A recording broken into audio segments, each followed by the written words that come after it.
Buenos días, jóvenes. El día de hoy vamos a realizar un reforzamiento de los números racionales.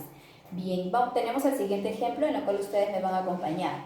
Tengo esta operación en la cual observo que tengo una raíz y tengo una potenciación.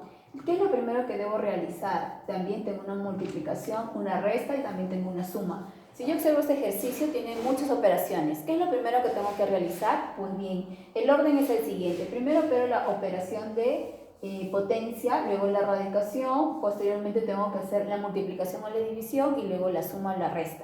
En este ejercicio voy a desarrollar primero la potenciación, menos 2 a la quinta, y luego la radicación. Voy a desarrollar mi ejercicio, menos 2 a la quinta será menos 32. Bajo el primer número, luego efectúo la fracción de la radicación.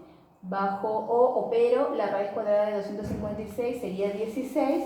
Luego tengo menos 2, menos 3, no olviden que eso es una resta, ¿ya? Luego, la raíz cuadrada de 1 sobre la raíz cuadrada de 64 sería un octavo, más 11 por 32, 352, por 16 menos 2 por 3. Entonces, la ley de los signos, más por menos 3 por 2, sería 6.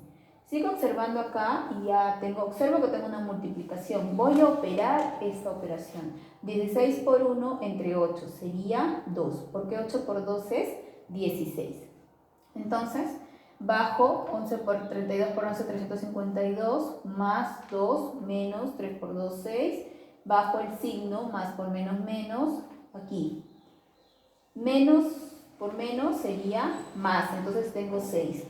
352 más 2 más 6 sería 360. Bueno, jóvenes, espero que me hayan podido comprender. No olviden que cualquier duda me la hagan llegar a saber para yo poderlos ayudar. No olviden el orden de los números: potenciación, radicación, multiplicación, división y luego la suma y la resta. Es el orden.